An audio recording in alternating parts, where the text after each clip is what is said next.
Ikhwan dan akhwat yang dirahmati oleh Allah Subhanahu wa Ta'ala, Assalamualaikum warahmatullahi wabarakatuh. Inilah kunjungan Irena Center dan Indonesian Commercial Jockey melalui berbagai media di seluruh Indonesia dalam acara Membangun Peradaban Islam dengan siaran radio di Indonesia. Assalamualaikum warahmatullahi wabarakatuh. Waalaikumsalam warahmatullahi wabarakatuh. Bismillahirrahmanirrahim. Alhamdulillahi rabbil alamin.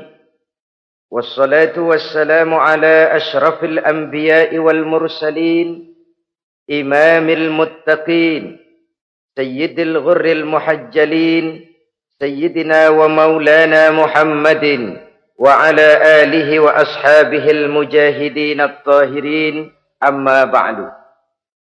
Saudara-saudara kaum muslimin rahimakumullah. Dalam kehidupan ini, pada satu sisi memang kita harus melaksanakan berbagai kegiatan amal ibadah. Tetapi pada sisi lain, kita juga harus menjaga jangan sampai amal ibadah yang sudah kita kerjakan itu dihancurkan oleh sikap kita sendiri. Bahwa kita sudah sholat, alhamdulillah.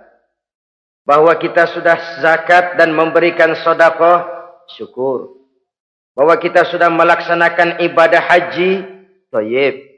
Apakah dengan demikian amal kita sudah menjadi banyak? Nanti dulu. Jangan berbangga hati dan puas diri. Pada kesempatan yang berbahagia ini, saya ingin menyampaikan satu hadis yang diriwayatkan oleh Imam Ad-Dailami, di mana Rasulullah sallallahu alaihi wasallam pernah bersabda, "Sittatu asya'in tuhbitul a'mal." Ada 6 perkara yang bisa menghancurkan amal yang sudah kita kerjakan. Salat yang sudah kita kerjakan itu, zakat yang sudah kita bayarkan itu, haji yang sudah kita tunaikan itu, bisa dihancurkan oleh 6 perkara ini. Nanti di akhirat, pada saat setiap orang menunggu pahala dari ganjaran amal yang ia kerjakan di dunia ini, kita menanti dan menanti, ya Rabb, mana amal kebaikan saya? Mana pahala kebajikan yang saya lakukan? Hasilnya tidak ada.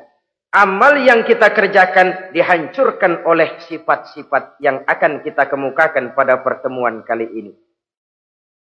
Yang pertama yang bisa menghancurkan amal adalah al-istighalu bi'uyubil khalqi. Orang yang terlalu sibuk mencari-cari aib dan kekurangan pada diri orang lain. Habis waktunya hanya untuk mengorek-ngorek celah orang, sementara ia lupa pada aib dan celak dirinya sendiri. Sifat seperti ini menghancurkan amal yang sudah kita kerjakan. Sedangkan baginda Nabi mengajarkan, tuba liman syaghalahu aibuhu an uyubin nas. Beruntunglah orang yang kekurangan pada dirinya menyebabkan dia sibuk sampai ia tidak sempat mencari-cari aib dan kekurangan pada diri orang lain. Saudara-saudara kaum muslimin rahimakumullah. Sibuk mencari aib orang tentu bukan dengan tujuan positif. Latar belakangnya kadang-kadang karena jealous, karena hasud, kecemburuan sosial. Sore, pagi, siang, malam kita korek-korek kesalahan orang dengan target hancur martabatnya, jatuh kehormatan dirinya, hilang nama baiknya, dilupakan dan terisolir dari tengah-tengah masyarakat. Perbuatan yang demikian sungguh terlalu amat sangat kejam.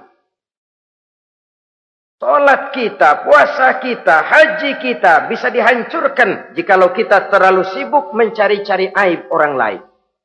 Muslim dengan muslim itu bersaudara. Kalau kita menganggap muslim yang lain adalah saudara kita, maka aibnya adalah aib kita. Kekurangannya juga adalah kekurangan kita. Pada saat kita melihat pada dirinya terdapat kekurangan, tugas kitalah menutupi. Ini yang dijamin oleh Nabi, man satara musliman satarahullahu fid dunya wal akhirah. Siapa yang menutupi aib dan celak orang-orang beriman, Allah akan menutupi aib dan celaknya di hari akhirat nanti. Zaman sekarang, zaman gosip. Zaman sekarang, zaman isu. Sehingga hal yang 1 meter pun dapat jadi 5 meter. Yang 5 meter dapat saja menjadi 10 meter. Kita sibuk membumbui hal-hal yang kita tidak tahu duduk perkara yang sebenarnya. Bahkan lebih celaka, kadang-kadang kita malah sok tahu. Memberikan vonis dari sudut pandang kita sendiri. Adalah tidak bijaksana jika kita mengukur baju orang lain dengan badan sendiri. Baju orang lain kita ukur pakai badan kita. Tentu saja enggak pas. Begitulah. Terlalu sibuk mencari-cari aib orang lain. Menghancurkan amal ibadah yang sudah kita kerjakan. Na'udzubillah summa na'udzubillah. Kadang-kadang hadir majelis taklim di pengajian. Ngaji setengah jam. Ngomongin orang 2 jam setengah. Tekor, defisit. Belum bergeser dari majelis taklim. Ini kan penyakit rohani. Di mana kedudukan kita antara sesama muslim bagaikan satu tubuh. Kalau yang satu sakit, yang lain ikut merasakan sakit. Yang satu terhina, yang lain ikut merasakan terhina. Jadi pada saat kita melihat aib orang lain, kita ceritakan di mana-mana, kita bongkar di mana-mana. Tentu satu hal yang jelas, kita tidak senang kepada orang itu. Kita tidak senang kepada orang itu. Dan kalau sudah tidak senang, maka fungsi persaudaraan bisa berubah menjadi permusuhan. Oleh sebab itu, kalau ada 2 orang berselisih, boleh kita bohong untuk mendamaikan 2 orang tadi. Misalnya si A sama si B berantem nih, jengkel, marah-marahan. Saudara datang ke rumah si A. A, saya dengar kamu lagi marahan sama B. Iya itu si B, kurang ajar. Bangsat, bajingan, tengik. Pokoknya kalau ketemu, awas. Ah, saya kira sih enggak begitu. A, tadi saya ketemu B, dia bilang malah kangen sama sampean. Dia pengen ketemu. Ingat masa lalu zaman sebantal berdua, sebatang rokok berdua. Dia kangen pengen ketemu. Padahal si B enggak ngomong apa-apa sama saya. Saya olah sedemikian rupa sampai si A tenang. A tenang, saya datang ke rumah B. B, katanya kamu lagi marahan sama si A. Iya tuh A, kunyuk monyet. Udahlah, pokoknya kalau ketemu dia saya hantam habis. Ah, barusan saya ketemu si A, dia bilang pengen ketemu ente. Pengen ngobrol kayak dulu, mengembalikan keharmonisan yang hilang, mengembalikan kehangatan persaudaraan yang lenyap. Si A tenang, si B adem. Kenapa? Karena bohong saya. Kesana saya ademin, kesini saya ademin. Jenis bohong seperti ini berpahala. Kenapa? Tujuannya mendamaikan orang yang sedang berselisih. Tapi kan orang bermental seperti ini jarang. Yang banyak kan tukang kompor sekarang. Taruh angetin, sini angetin, murub deh. Datang sama A, lu marahan sama B. Iya, gue kesel banget sama B. Emang? Wow. Diemang-emangin. Oh, udah dah, pokoknya gue mah kalau jadi elo takut sama si B, gue buka celana, gue pakai rok deh. Si A panas. A panas, datang ke rumah B. Komporin lagi. Dua-duanya panas, koslet, terjadi perkelahian. Biang iblisnya tukang kompornya. Sampai untuk mendamaikan 2 orang yang berselisih. Diizinkan berdusta. Kenapa? Prinsip Islam itu islah. Mencari jalan damai. Bukan mengeruhkan suasana. Inilah realitas di tengah-tengah masyarakat. Enakan ngomporin daripada nyiramin. Enakan manasin daripada mendamaikan 2 orang yang sedang berselisih. Apalagi kalau kita punya kepentingan. Main nimbrung aja kayak toge. Kagak ngerti urusan. Nyampur aja nyampur. Toge kan begitu toge. Ada laksa nimbrung. Ada gado-gado ngikut. Ada kredok masuk. Kagak ngerti juntrungan masalah. Main nyampur aja nyampur. Ini kan tidak objektif namanya. Nah, mental seperti ini. Wah, sholatnya khusyuk. Zakat bayar, sedekah iya. Tapi kalau suka cari-cari aib orang. Jembreng kesalahan orang di mana-mana. sholatnya, puasanya, hajinya bisa dihancurkan oleh mental yang seperti ini. Jangan bangga-bangga, sholat saya sudah banyak, puasa saya hebat, mantap, haji saya tiap tahun mondar-mandir ke Mekah. Tapi kalau mental seperti ini masih ada, waspadalah. Amal yang kita kerjakan bisa hancur oleh mental, sikap mental kita sendiri. Ini yang pertama. Yang bisa menghancurkan amal, terlalu sibuk mencari-cari aib orang lain. Satu. Yang kedua, saudara-saudara, wa qaswatul qalbi. Orang yang hatinya keras, tidak mempan diberikan nasihat. Baik nasihat yang datang dari luar dirinya, ataupun nasihat yang datang dari dalam dirinya. Hatinya keras. Dikasih muka tembok, kulit badak, kuping kebo. Makhluk apa namanya itu? Wallahu a'lam. Rai gedek. Pantas ya kalau kita lihat sejarah, Islam itu turun di semenanjung Arabia. Sebagai test case. Masyarakat Arab 14 abad yang lalu dikenal keras, kasar, brutal, primitif. Dari berbagai aspek kehidupan. Standar, kalau di tengah masyarakat yang begitu keras Islam berhasil, masyarakat lain lebih mudah masuk. Rasulullah diutus di Cianjur, lalu dakwahnya sukses, saya nggak kagum. Paling-paling datang Nabi ke Cianjur disambut dengan ramah. Enggak, Rasul. Ayo nama kumaha Rasul wae, ayo nama itu. Pasti aman, damai, tidak ada cerita perang. Tapi Masya Allah, turun di tengah satu struktur sosial yang keras, kasar, primitif. Menghadapi orang yang hatinya keras seperti ini. Apa prinsip kebijaksanaan yang dilaksanakan oleh Rasul dalam menerapkan syariat Islam? Pertama, at-tadrij fit tasyri'. Dalam melaksanakan syariat, prosesnya melalui tahapan. Contoh, jahiliyah dulu itu paling senang sama mabuk. Geng, binteler. Oh, jahiliyah itu kalau sudah mabuk nggak cuman minum, mandi pakai arak. Subhanallah, mandi pakai arak. Menghadapi masyarakat yang seperti ini, apa strategi syariat Islam? Mula-mula ayat yang turun. Yas'alunaka 'anil khamri wal maisir, qul fihima ismun kabirun wa manafi'un linnas. Mereka bertanya kepada Muhammad tentang arak. Katakan, arak itu ada manfaatnya, tapi juga ada bahayanya. Bahayanya lebih besar daripada manfaatnya. Tidak diharamkan dulu, tidak. Cuman dikasih sen. Teler emang enak. Oh, melayang ke langit.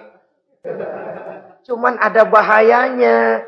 Bahayanya lebih besar daripada manfaatnya. Dikasih gambaran, dikasih sen. Tidak diharamkan mutlak dulu, tidak. Bertahap dikit dulu. Nih. Urusannya begini nih. Ada manfaatnya, tapi ada bahayanya. Bahayanya lebih besar daripada manfaatnya.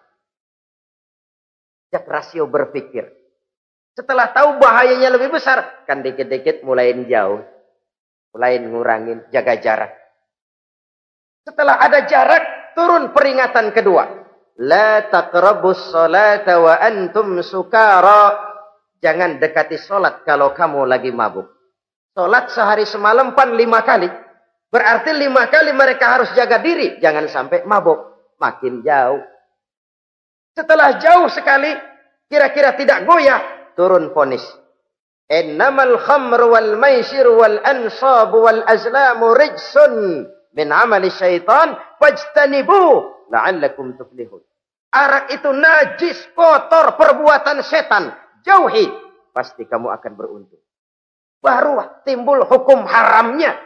Orang udah nggak kaget. Kenapa? Pagi-pagi udah dikasih sen. Bahayanya lebih besar. Kalau sholat jangan, kalau mabuk jangan mendekati sholat. Makin jauh. Ini tahapan. Sama juga kita kan. Begitu jebrol lahirnya cuman susu ibu. Gedean dikit, pisang Ambon. Kan gitu. Gedean dikit, pisang ulek. Gedean dikit, nasi. Udah gede bener, jengkol jijelin. Proses. Coba bayi begitu lahir kasih pisang batu, tenggeng. Gak kuat menerima, belum waktunya. Ini proses yang dilaksanakan oleh strategi syariat Islam untuk mengobati penyakit qaswatul qalbi ini. Keras hati. Syariatnya bertahap. Tidak drastis. Tidak kalau sudah begitu ya mesti begitu. Tidak. Konsep kedua. Taklilut takalif. Menyedikitkan beban. Coba kita lihat. Seluruh konsep agama. Kalau kemampuan melaksanakan perintah berkurang. Stressing perintahnya ikut turun. Angkat tuh beras 100 kilo. Nggak kuat pak. 30 kilo dulu deh. Ntar balik lagi. Lama-lama juga habis.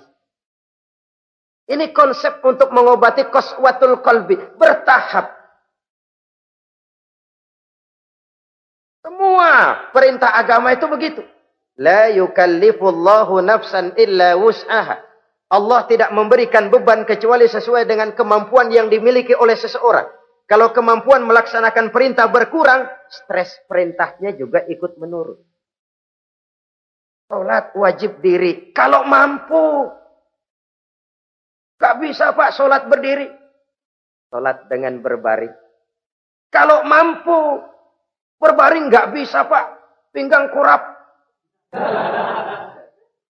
Sholat pakai isyarat.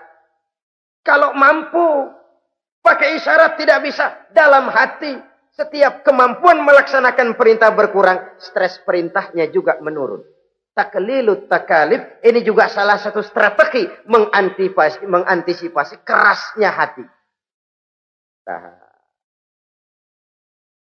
Konsep yang ketiga dari syariat al-musawat bainan nas fi takalifil ahkam. Persamaan terhadap manusia di dalam berhadapan dengan hukum Allah. Kadang orang yang hatinya keras itu logikanya jalan, ngukur suasana. Gimana sih lu? Menggerib kagak mau ke masjid? No.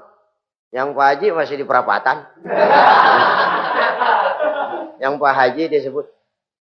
Itu kan cenderung orang begitu. Kalau dia nyolong ayam, dia tunjuk orang yang nyolong kambing. Ini apologi namanya. Kenapa lu nyolong ayam? No, yang maling kambing urusin. Gedean. Apologi. Lah kapan mau beres kalau begitu?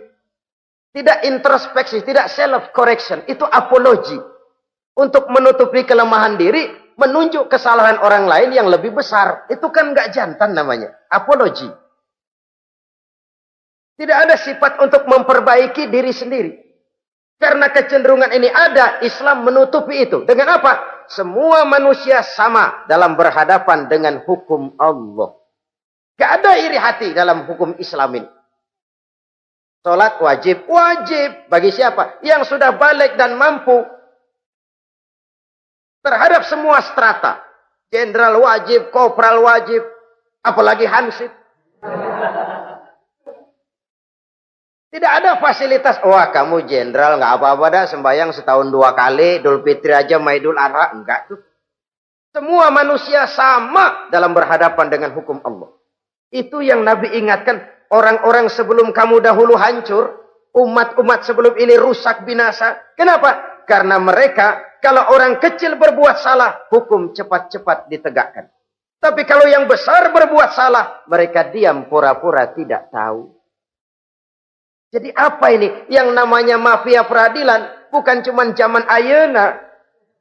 Sejak zaman sebelum Islam, Nabi sudah mengingatkan. Mereka dahulu hancur. Kenapa? Kalau orang kecil berbuat salah, hukum buru-buru ditegakkan. Rame-rame dikeroyokin. Giliran yang gede berbuat salah, diam pura-pura enggak tahu. Hukum pakai pandang bulu. Saudara-saudara kaum muslimin, rahimakumullah. Oleh karena itu, orang yang keras hati, itu bisa merusak amalnya sendiri. Enggak mempan nasihat, rai gedek, muka-muka cuek.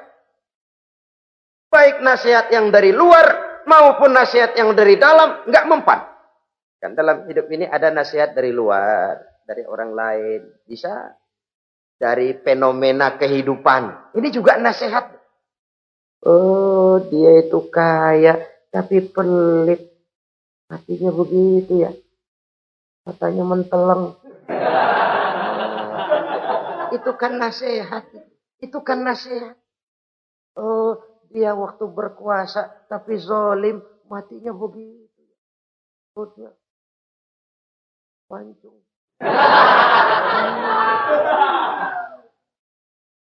Fenomena kehidupan yang kita lihat, yang kita dengar, yang kita saksikan, itu semuanya bisa nasihat. Unzuru kaifa kana akibatul mukadzibin. Lihat kehidupan ini. Dunia ini kan sebuah sekolahan besar. Semua yang kita lihat, kita saksikan, kita pelajari, bisa jadi contoh buat kita. Orang yang bijak, yang bisa mengambil hikmah dari manapun datangnya. Baik dari yang baik, maupun dari yang tidak baik. Saudara-saudara kaum muslimin, rahimakumullah. Nasihat yang datang dari luar. Dari orang atau dari fenomena kehidupan. Atau nasihat yang tumbuh dari dalam diri sendiri. Perubahan organisme tubuh. Itu kan nasihat. Ya Allah. Sekarang cantik jelita. Iya, sedang sweet 17-an. Rambutnya hitam, ikal berderai. Iya, semua memuji. Alisnya katanya laksana semut beriring. Dagunya bak pauh dilayang. Kalau dia senyum, semua orang terpesona. Sekarang 50 tahun yang akan datang, coba senyum, kabur orang. Fenomena kehidupan. Apa yang tidak berakhir? Kenapa harus keras hati? Kita kata kita berkuasa, berapa hari kita punya jabatan? Kita kata kita kaya, berapa banyak harta kita? Kita kata kita alim, kita tahu. Apa yang kita tahu dari semesta jagat raya ini?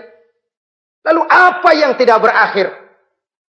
Korun yang katanya kaya, mati itu. Fir'aun yang katanya gagah, mati. Napoleon Bonaparte, the Lion of Europe, singa daratan Eropa, mati. Saking matinya, mati.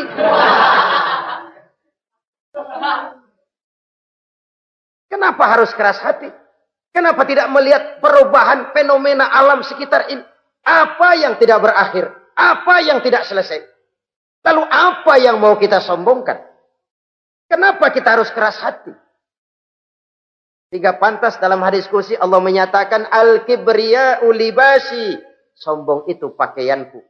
Manusia enggak pantas pakai pakaianku, kegedean. Pakaian Allah mau dipakai. Kalau Allah sombong, udah pantas aja udah. Kenapa? Kagak ada Tuhan lain selain dia. Udah pantas dia nyombong. Kita nyombong apaan? Oleh sebab itu, beruntung orang kalau diberikan hati yang lembut, mudah menerima kebenaran, peka terhadap kesulitan orang lain, ringan tangan memberikan pertolongan buat mereka yang memang memerlukan. Dan enggak semua orang dikasih begitu. Enggak semua orang.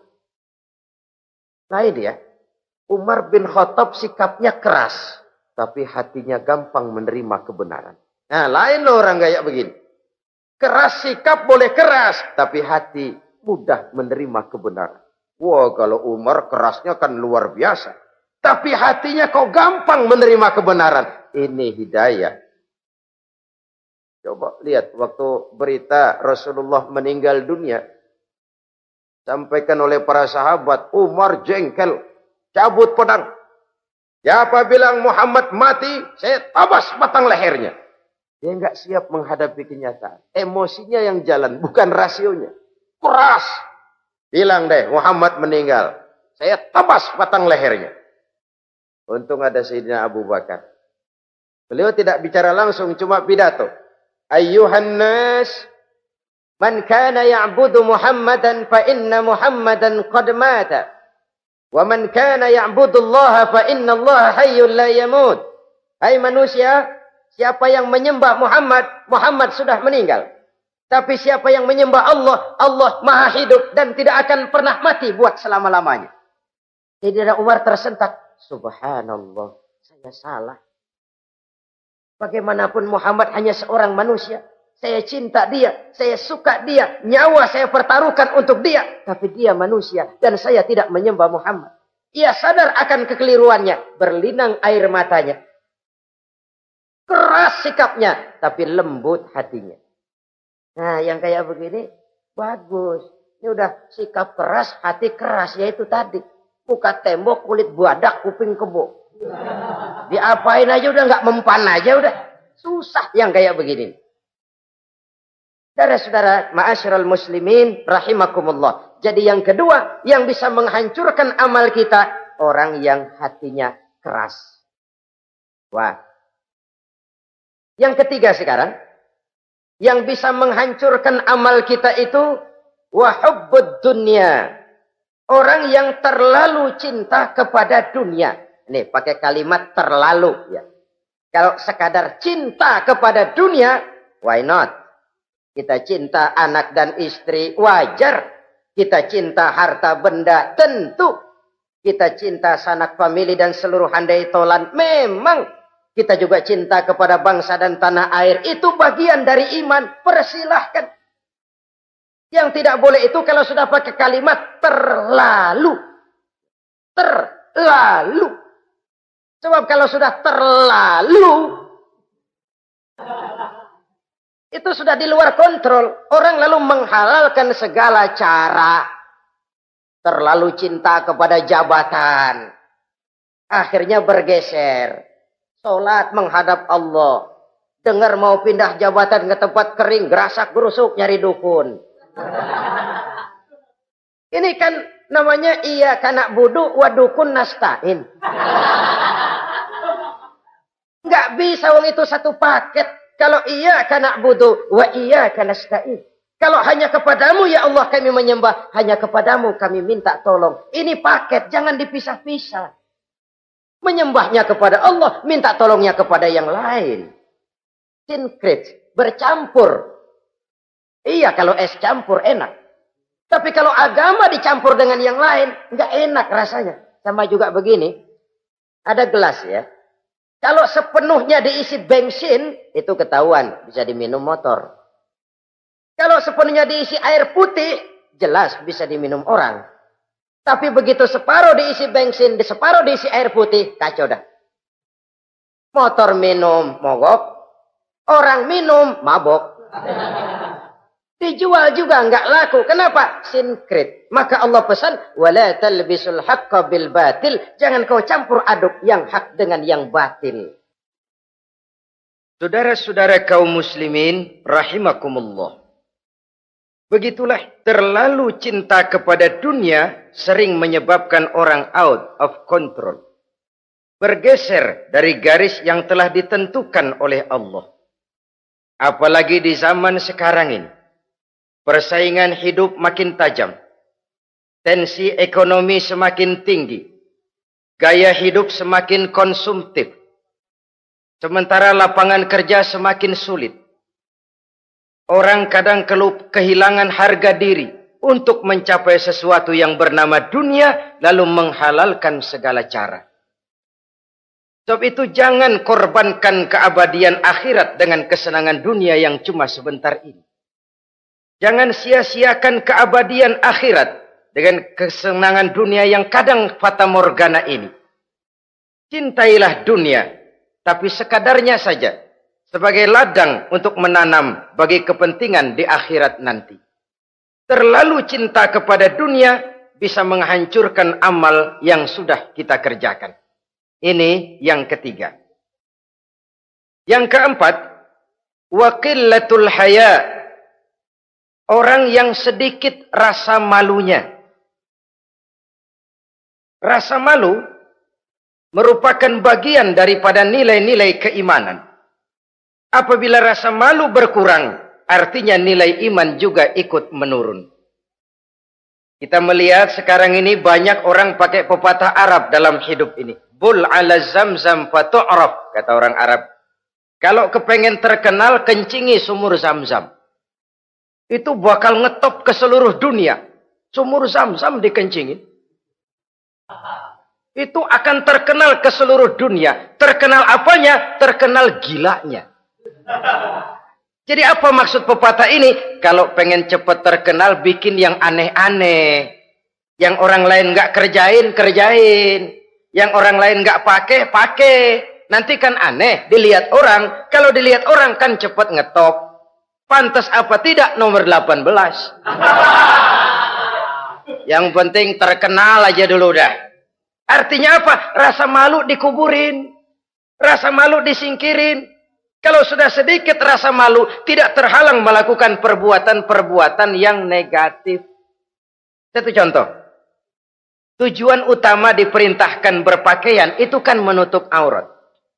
Tapi Rasul pernah mengatakan, satu saat nanti akan muncul perempuan, nisaun, kasiyat, ariyat, ma'ilat, mumilat, ru'usuhunna ka'asnimatil bukhtil ma'ilat.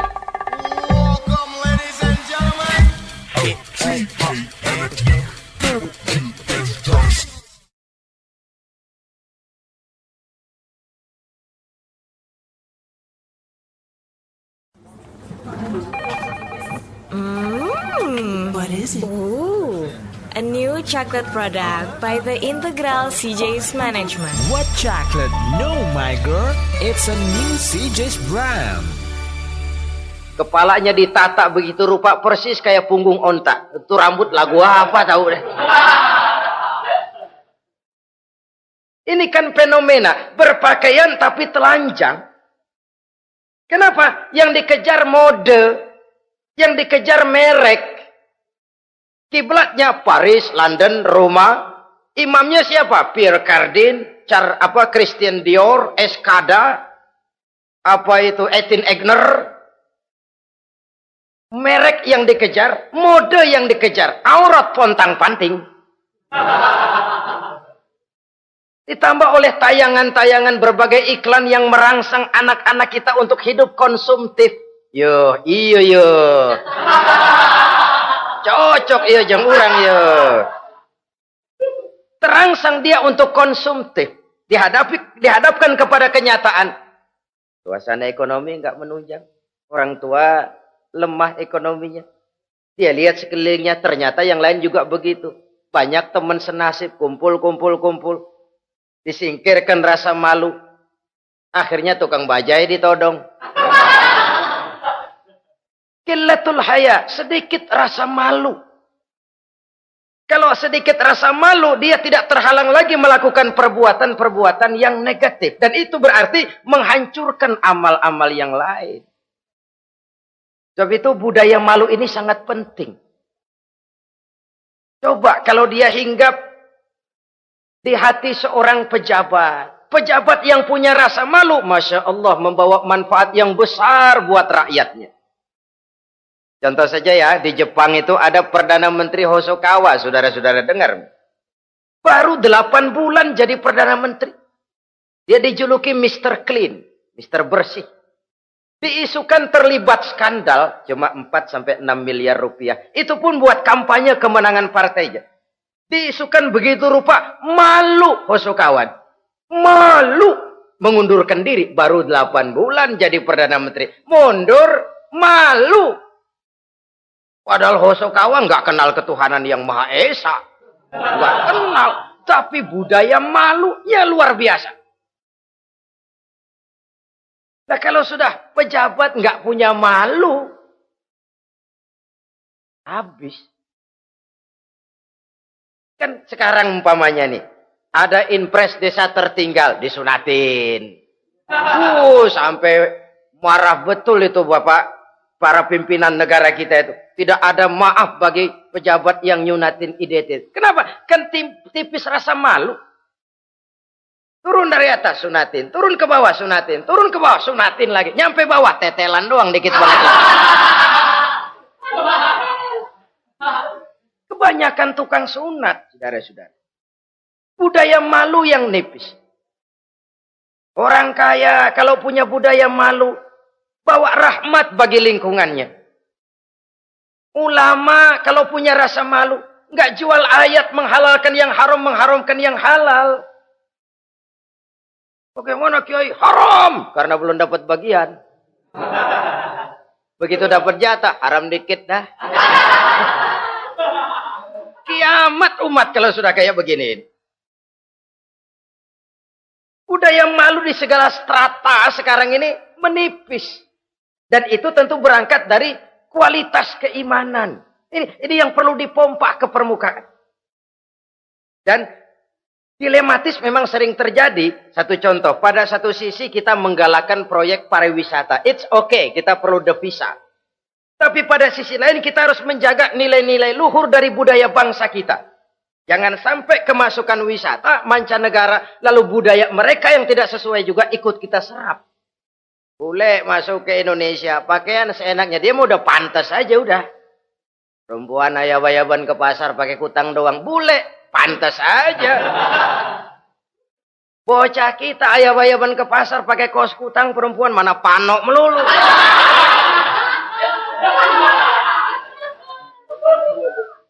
Menipisnya budaya malu. Ada standar. Bahwa mode, hal kedua. Merek apalagi. Yang pertama itu menutup aurat. Dari sisi berpakaian saja. Kalau anak-anak kita diracuni oleh yang namanya mode, diracuni oleh yang namanya merek, dia akan terbuai hidup dalam alam kepalsuan. Sekarang ini hidung pesek bisa dibikin mancung. Kulit keriput jadi kenceng. Operasi plastik. Pada sisi lain pengaruh duit juga luar biasa. Ya aki-aki keriput kalau habis gusuran kenceng lagi. Pasaran keras lagi. Oleh sebab itu budaya malu ini perlu kita kembangkan. Supaya di semua strata sosial memiliki budaya yang namanya malu. Sederhana memang, tapi tidak semudah mengucapkannya. Sampai-sampai dijadikan taruhan al-haya'u minal iman. Rasa malu itu bagian daripada iman. Dan malu yang tertinggi, kalau sudah punya malu kepada Allah, itu puncak. Puncaknya di situ. Kalau cuma malu sama mertua, ngaling aja dikit, dia kagak tahu. Kalau cuma malu kepada petugas keamanan, terlalu banyak tempat yang mereka nggak lihat. Tapi kalau sudah budaya malu kepada Allah, tidak sejengkal tanah pun terhalang dari pengetahuan Allah. Ini nantinya juga punya pengaruh sosial. Sosial kontrol sekarang juga sudah renggang. Dulu kalau ada hal yang dianggap aib, satu kampung tahu. Malunya selebar awak. Sekarang budaya hidup sudah individualis. Tetangga mau apa kayak cuek aja udah. Akhirnya orang anteng. Lah nggak apa-apa ini, dah tenang aja dah, besok begitu aja lagi. Sosial kontrol juga sudah agak renggang sekarang ini. Kalau dulu orang punya rasa sosial kontrol yang begitu dekat.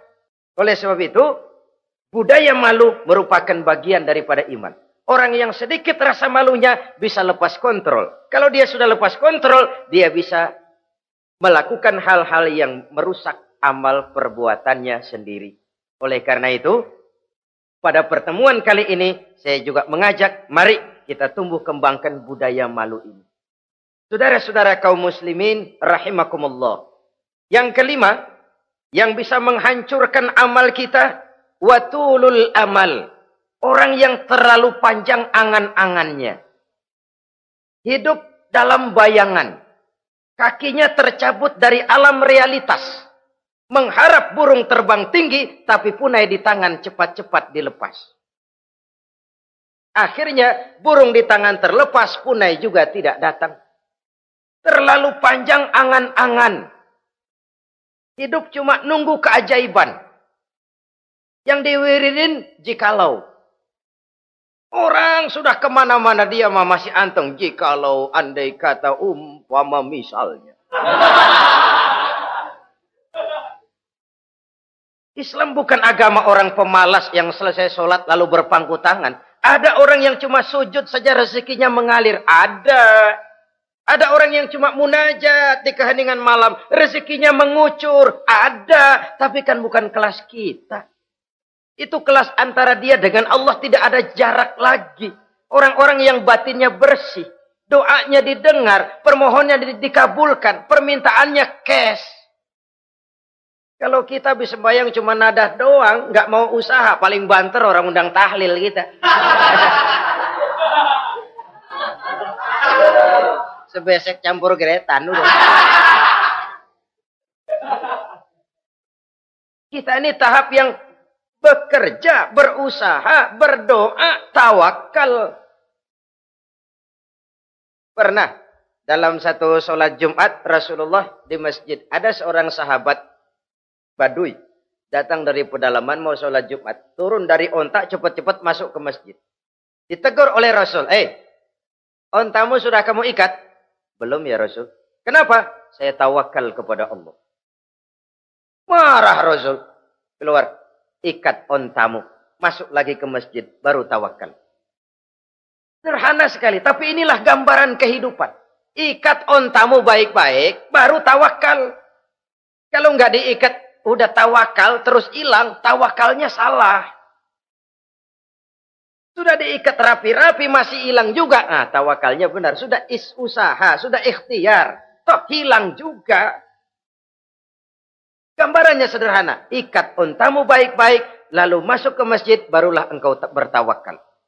Jangan onta dibiarin keliaran. Lalu tawakal. Tawakalnya yang salah. Saudara-saudara kaum muslimin. Rahimakumullah. Islam mengajarkan keseimbangan. Kita wajib berusaha. Tapi tidak wajib untuk berhasil. Hasil itu hak prerogatifnya Allah. Berusahalah sebagaimana harusnya di satu sisi. Tapi minta tolonglah kepada Allah di sisi lain. Ada keseimbangan. Orang yang terlalu panjang angan-angannya biasanya malas bekerja. Terangsang ngejar kerjaan yang gede, yang kecil kagak dikerjain. Akhirnya yang kecil lewat, yang gede kagak datang. Padahal rezeki itu kan yang penting mudawamahnya ya, rutinnya. Biar banyak tapi begitu sekali datang banyak, begitu stop 10 tahun kagak datang terus. Sengsara juga. Yang penting mudawamah, continue-nya itu. Biarin duit sih banyak, asal rutin aja. Gak apa-apa. Tulul amal, terlalu panjang angan-angan. Hidup di alam bayangan. Terlepas kaki dari akar kenyataan. Hidup ini kan kenyataan, harus dihadapi secara nyata. Islam ini agama yang wajar, hiduplah secara wajar. Jangan melakukan sesuatu yang memang bukan makom kita di situ. Artinya apa? Kalau memang kita cangkir, lalu minta air seember, kan lebihnya mubazir. Cangkir, minta air diisiin seember. Buat apa lebihnya? Bukan makom kita. Jangan tercabut dari akar kenyataan. Siapa sih kita ini? Jangan ibadah baru ala kadarnya, sikap udah kayak wali. Iyalah kalau wali cuma sujud, permohonannya makbul. Kenapa? Dia dengan Allah itu nggak ada jarak. Kita, lapisan dosa kita yang bikin jarak. Makanya sering dijelaskan ya. Kalau ada hadis, siapa yang baca Bismillahirrahmanirrahim, dia lewat di atas air, beku itu air, dia bisa jalan di atas air. Bismillah saja bisa jalan di air. Tapi kan soalnya kemudian, Bismillahnya orang yang bagaimana?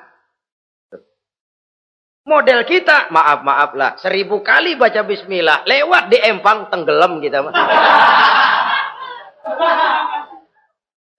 Bukan Bismillahnya yang lain.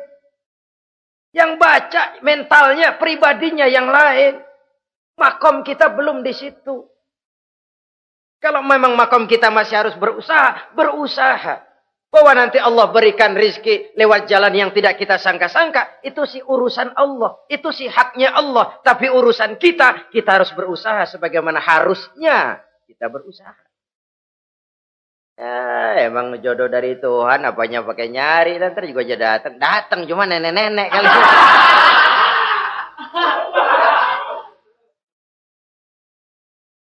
Bekerja, berusaha. Jangan terlalu panjang angan-angan. Hiduplah secara nyata, apa adanya, yang wajar-wajar saja. Tinggal di gubuk reot, hidup pakai gaya jet set. Ngagul dah.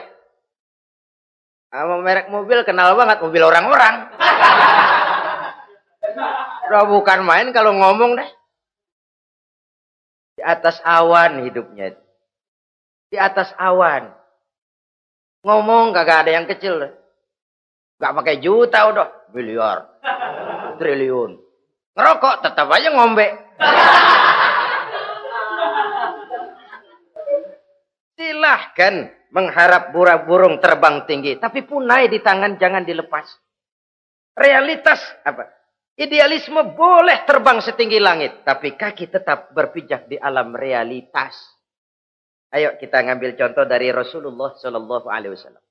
Rasulullah itu kan dikasih mukjizat. Fasilitas. Tapi nggak ngandelin. Buktinya apa? Nabi hijrah ke Madinah. Itu kan manusia. Posisi kita terjepit. Ayo hijrah, hijrah, berangkat. Gak ngandelin Tuhan. Pojokin nih, dikepung. Kirim dah apaan kayak biar pada mampus nih orang ini. Enggak tuh. Enggak. Walaupun beliau punya mukjizat. Tapi nggak ngandelin. Kenapa kita nggak lihat itu? Perang Uhud kalah. Berlumur darah dari kakinya yang mulia itu. Kalau ngandelin mujizat, apa pantas Nabi kakinya sampai berdarah? Apa pantas sampai kalah? Kenapa nggak rekes, simsalabim, hancur musuh? Tidak, beliau tidak tercabut dari akar kenyataan. Beliau manusia, hidup dan berjuang secara manusiawi. Perkara Allah mau kirimkan mukjizat, itu haknya Allah. Waktu di Taif, saudara masih ingat. Dilontari dengan batu, menghindar ke kebun anggur. Turun malaikat Jibril, Muhammad. Innallaha amaroni an uti'ak. Allah perintahkan saya datang menemuimu di sini untuk mendengar komandomu. Sekarang apa mau kamu? Kalau mau kau orang Taif yang melontari kau dengan batu hancur. Saat ini saya angkat Jabal Uhud. Saya timpakan mereka biar mati semua. Bagaimana? Dalam keadaan terpojok. Dilemparin batu. Dikeroyokin. Menghindar ke kebun anggur. Turun Jibril nawarin bantuan. Apa jawab Nabi? Jangan Jibril. Jangan. Saya diutus bukan buat ngancurin orang. Saya ini rahmah bagi alam. Tapi kamu disambitin. Biarin. Saya berjuang jangka panjang Jibril. Kalau sekarang mereka ingkar, barangkali nanti anak-anaknya mau beriman. Saya tungguin anak. Kalau anaknya kafir lagi Muhammad, cucunya. Oh, susah Muhammad, susah. Kenapa? Bagaimana bapak, begitu anak. Gak begitu. Lalu mau kamu apa? Saya mendoakan mereka. Allahumma hdi qaumi fa innahum la ya'lamun. Ya Allah, berikan hidayah kepada mereka yang nyambitin saya. Karena mereka enggak tahu. Disambitin, berdarah, yang nyambitin didoakan. Pada satu sisi ini menunjukkan tingginya akhlak Nabi. Pada sisi lain ini menunjukkan Nabi juga mengatur strategi secara manusia. Tidak simsalabim. Tidak tercabut dari akar kenyataan. Padahal kita kalau lagi kepepet, ada yang nolongin, kan demen banget. Kali mah kalau kita yang jadi Nabi tuh. Disambitin orang, turun Jibril. Bagaimana hancurin? Sikat Jibril dah. Habisin aja, habisin. Hijrah ini usaha ikhtiar manusiawi. Perang kalah manusiawi. Putra tercinta wafat, berlinang air mata, manusiawi. Sakit, manusiawi. Padahal punya mukjizat. Tapi nggak ngandelin. Semua nabi juga gitu. Nabi Musa dikasih tongkat. Tapi berapa kali tuh tongkat dipakai? Waktu ngelawan tukang sihir. Waktu nyebrang di Lautan Merah. Itu aja. Selebihnya Nabi Musa berjuang secara manusia. Berusaha. Gak mentang-mentang punya mukjizat. Tongkat tiap dapat kesulitan. Awas tongkat.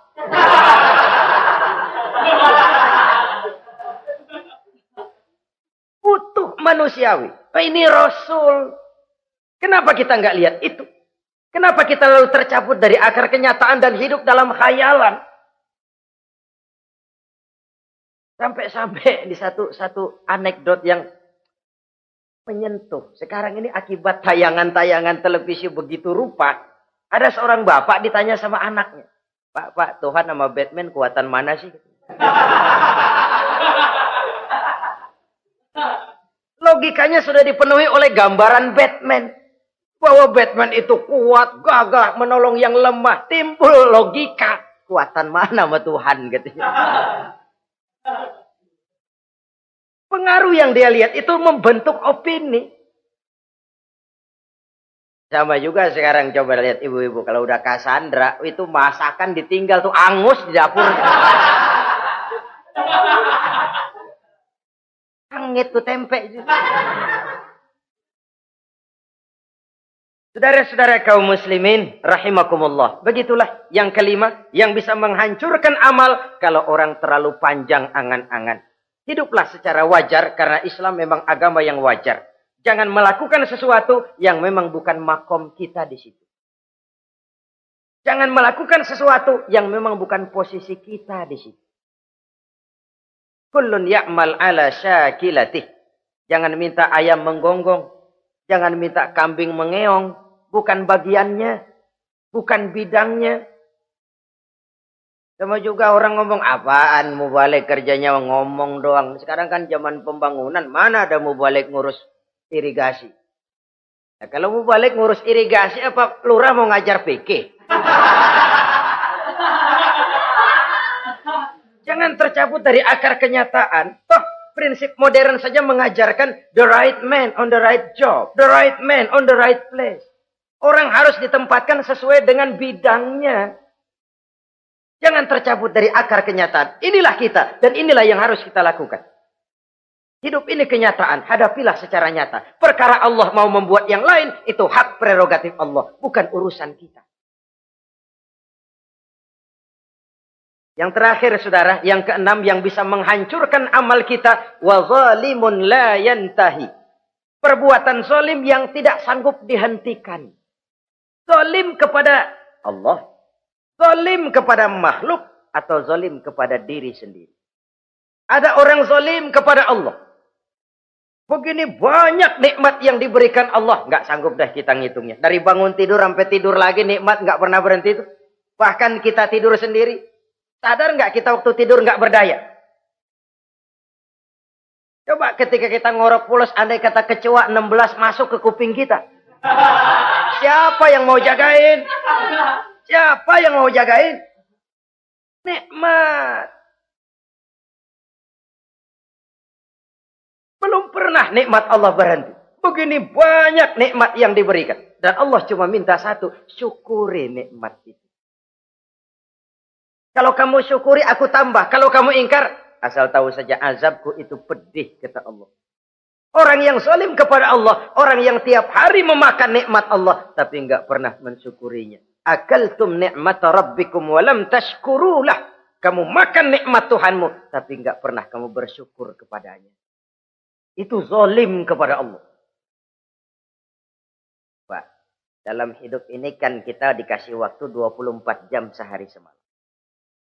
Sehari semalam, 24 jam. 24 jam itu Allah kan enggak minta semua. 5 waktu saja kau lapor kepadaku. Sholat. Sholat kalau bagus, 10 menit kan. Aroda tuh sholat bagus. Kilat, 5 menit dah. Kilat khusus, 2 menit. Cepet dia nggak pakai perangko. Taruhlah yang menengah kita ambil 5 menit. Kalau 5 waktu, 5 kali 25, 5 kali 5 berarti 25 menit untuk lapor. Hei manusia, aku kasih kau hidup 24 jam. 25 menit kau lapor. Banyak yang berat. Padahal sisanya masih 23 jam 35 menit. Buah gambaran ini. Zalim kepada Allah. Padahal zalim kepada Allah yang rugi bukan Allah. Se-ASEAN tidak ada yang sujud. Apa Allah tekor? Apa Allah lalu berhenti jadi Tuhan? Apa Allah lalu jadi lemah? Tidak. Zalim kepada Allah artinya juga zalim kepada diri sendiri. Lalu zalim kepada sesama makhluk. Kadang tidak kita sengaja. Karena itu dalam Islam tidak ada kebebasan mandiri. Ya contohnya ya, kita beli radio. Kita setel di rumah kita sekeras-kerasnya. Terus dalam hati nih, radio gue. Beli gue, pakai duit gue. Gue setel di rumah gue. Sekeras-kerasnya, urusan apa sama orang. Kata kita. Tetangga kita kan boleh juga ngomong begitu. Mata gue. Yang ngantuk gue. Gue tidur di kamar gue. Ngapa suara radio lu masuk kemari? Ini kebebasan saya nyetel radio dibatasi oleh kebebasan tetangga saya yang mau tidur. Kalau saya perturutkan nafsu saya sudah zalim kepada dia. Zalim kepada orang lain. Dan yang banyak tidak kita sadari, zalim kepada diri sendiri. Membiarkan diri hanyut dalam munkarat dan tanpa ada usaha untuk menghentikannya. Tidak ada orang yang bisa mencelakakan diri kita terus-menerus kalau bukan diri kita sendiri. Tidak ada yang bisa menyelamatkan diri kita kalau bukan kemauan kita yang tinggi untuk menyelamatkannya. Allah sudah ciptakan kita dalam bentuk yang paling mulia. Fi ahsani taqwim. Dari sekian banyak makhluk yang diciptakan Allah, tidak ada yang sekomplit, seindah, secantik manusia. Ini harus dijaga. Jangan posisi yang sudah tinggi ini kita rendahkan sendiri. Fi ahsani taqwim posisi kita. Tapi kita rendahkan. Kita kembali asfala safilin. Posisi yang paling rendah. Kita zalimi diri kita sendiri. Karena itu, zalim kepada Allah, zalim kepada orang lain, zalim kepada diri sendiri, akarnya sama, mendatangkan kerugian. Dan bisa merusak amal yang sudah kita kerjakan. Oleh karena itu, mari sama-sama kita berusaha. Pada satu sisi kita melaksanakan amal ibadah sebagaimana yang seharusnya, tapi pada sisi lain kita menjaga nilai-nilai ibadah. Jangan sampai hancur oleh perbuatan kita sendiri. Sekianlah jumpa kita kali ini. Insya Allah kita lanjutkan di lain kesempatan. Terima kasih atas segala perhatian. Mohon maaf atas segala kekurangan. Usikum wa nafsi bitaqwallah. Wassalamualaikum warahmatullahi wabarakatuh.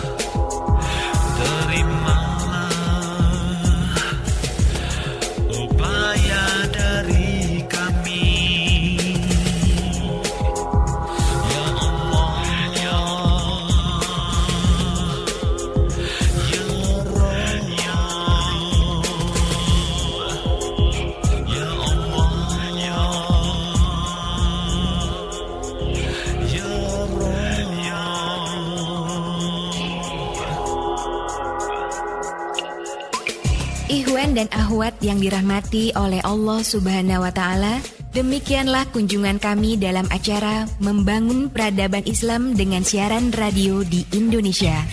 Syukur Alhamdulillah atas nikmat Islam dan indahnya persaudaraan yang Allah karuniakan kepada kita semua. Semoga ilmu milik Allah dapat membentengi akidah kaum muslim dari berbagai upaya penyesatan. MPI DSRI ini merupakan komunikasi dan jabat erat di antara kami, Irena Center, Indonesian Commercial Jockey, serta berbagai media di seluruh Indonesia. Terima kasih. Wassalamualaikum warahmatullahi wabarakatuh.